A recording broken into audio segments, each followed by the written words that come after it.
Party को सुरमा बना दिए। द्वार पर खड़े हैं, मैया नहीं जान पाई। बहुत देर तक दरवाजा खटखटाया, सुनीति की आंख खुली, उठ के बैठी। सुनीति के दिमाग में झटका लगा है, हमें जल लगा कि आज मेरी सौत ने हमें मारने काजे कछु लोगन को भेजो। तो डर के मारे अब तो मैया को चोला सूख। उत्तन बाद ने कही दरवाजा खोलो, हम तुम्हें महाराज। जो महाराज की बात सुनी दौड़ करके आई, दरवाजा खोल दिया। द्वार पर अपने पति को खड़ा देखा तो खुशी का ठिकाना नहीं था, बड़ी खुश हुई। हाथ पकड़ लिया महाराज, हाथ पकड़ करके आज सुनीति अपने पति को अपने झोपड़ी में ले जा रही है। और कैसे ले जा रही है?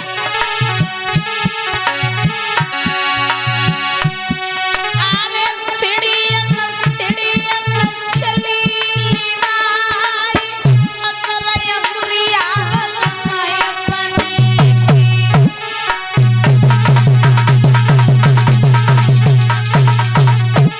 बोलो अरे चने अड्डा पे लए ते बैठाई, प्राण न प्यारे पिया हमारे। अरे रानी दिल में करे विचार, मारी भूख मेरे सजन को लग गई।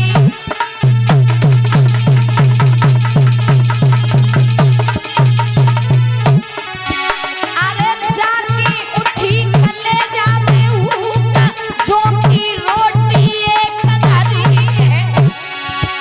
अरे भाई पे रख दो नमक समार, टूटे खटोला पे बलम बिठाए। अरे ऊपर देता है पानी पिबाई, जो की रोटी नमक पे खराई। अरे धीरे धीरे दबाई रही माई, पति अपने से कर रही पानी।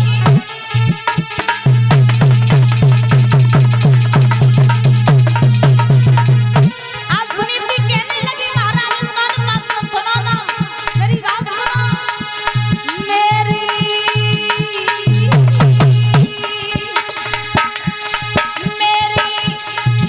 बनत की बिगारी दीनानाथ, मेरी बनत की बिगारी दीनानाथ। अरे महारानी रही है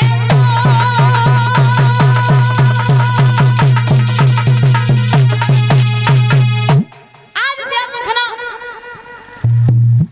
और ये 100 रुपए दिनेश राजपूत, ये पुरवा मुले, ये ट्रैक्टर वाले भैया जी, इनकी तरफ से 100 रुपए आए हैं, बहुत बहुत धन्यवाद है। और 100 रुपए दे रहे थे हमारे परीक्षित महाराज, इनके लिए जोरदार तालियां बजाएंगे। भगवान से कामना करेंगे सुख शांति प्रदान होती रहे, धन के भंडार भरे रहे। बोले गोविंद भगवान की। आज सुनीति जो है महाराज उत्तानपाद का हाथ पकड़ करके अपनी झोपड़ी में ले गई। झोपड़ी में ले जा करके मैया ने आज महाराज टूटे खटोला पे अपने पति को बैठा लिया। वारे समय कहा जाता है कि समय अगर चाहे तो राजा को गरीब बना देवे, और समय अगर चाहे तो गरीब को राजा बनाए देवे। समय से बड़ा ताकतवर कुछ नहीं होता है। एक समय वो था सुनीति का, जब उत्तानपाद आते थे महल में तो सुनीति महाराज सुंदर सा पलंग अपने पति के लिए बिछाती थी। और आज समय ऐसा है कि जब उत्तानपाद इतने दिनों के बाद झोपड़ी में आए हैं तो मैया ने टूटे खटोला पर बैठा दिया। धीरे धीरे अब रात हो गई थी तो उत्तानपाद ने सुनीति से कहा, हे रानी बहुत तेज हमें भूख लगी है, तुम्हारे पास कुछ खाने की भोजन की व्यवस्था हो तो हमें भोजन करा दो। भोजन की बात कही तो सुनीति को ऐसा लगा जैसे पैरों तले जमीन खिसक गई हो। आज सुनीति रोने लगी और कहने लगी, हे महाराज जब आप मेरे महलों में आते थे तब मैं आपके लिए 56 प्रकार के व्यंजन तैयार करती थी, आपको 56 प्रकार के व्यंजन का भोजन कराती थी। और आज मेरे घर में कुछ इतना नहीं है जो आज मैं आपको कुछ खिला दी थी, लेकिन घर में झोपड़ी में जौ की रोटी रखी थी 2-3 दिन की बासी, भाई जो की रोटी पर नमक रख दिया और नमक रख करके अपने पति को खिलाया, ऊपर से पानी पिला दिया। दादा ध्यान रखना, आज वो रात जो थी उत्तानपाद ने सुनीति के साथ में व्यतीत की। उसी रात्रि में मैया सुनीति ने गर्भ धारण किया। सवेरा हुआ, उत्तानपाद जो है वो आए हैं महाराज सुरुचि के पास में। आने के बाद में धीरे धीरे समय व्यतीत हुआ, सुनीति ने भी गर्भ धारण किया और इधर महल में सुरुचि ने भी गर्भ धारण किया। देखो प्रभु की कैसी लीला, गर्भ धारण किया नहीं तो एक भी रानी ने नहीं किया, और जब गर्भ धारण किया तो एक साथ दोनों ने किया। धीरे धीरे समय व्यतीत हुआ, महाराज सुनीति के और सुरुचि के गर्भ के जब 9 मास पूरे हुए तो झोपड़ी में सुनीति के गर्भ से एक बालक ने जन्म लिया और महल में सुरुचि के गर्भ से एक बालक ने जन्म लिया। अब देखो किस्मत का खेल,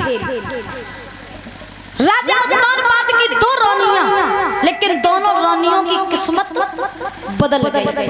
दोनों रानियों के गर्भ से एक एक बालक ने जन्म लिया, लेकिन दोनों बालकों की किस्मत कैसी है कि एक बालक ने जन्म लिया तो उसके पास में हजारों दास दासियां हैं उसकी सेवा करने के लिए, और एक बालक ने झोपड़ी में जन्म लिया, वो पत्तों पर लेटा है। आज कोई इतना नहीं है जो उसकी कोई सेवा कर दे।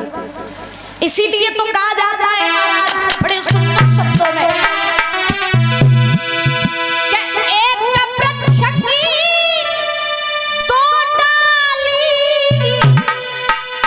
और पर किस्मत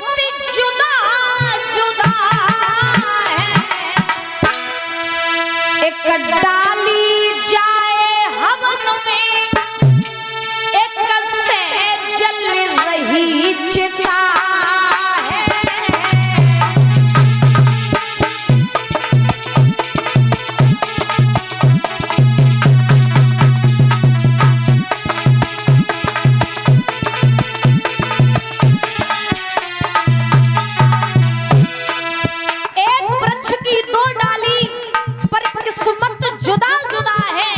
एक डाली जाए हवन में, एक से जल रही चिता।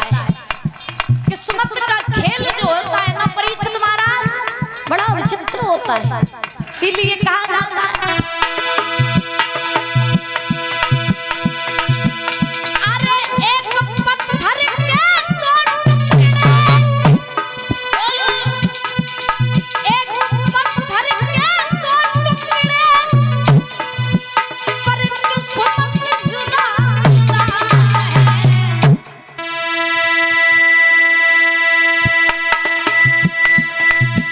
एक बन शंकर जी पूजते, एक सीढ़ी में लगा है।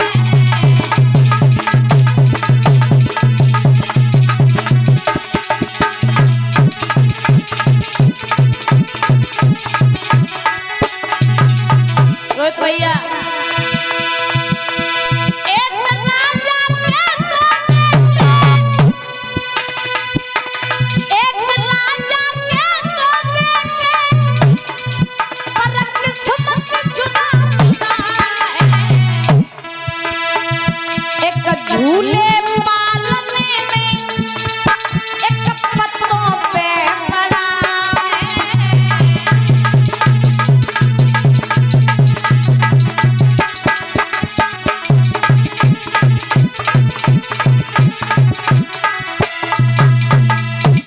एक राजा के 2 बेटे, पर किस्मत जुदा जुदा है।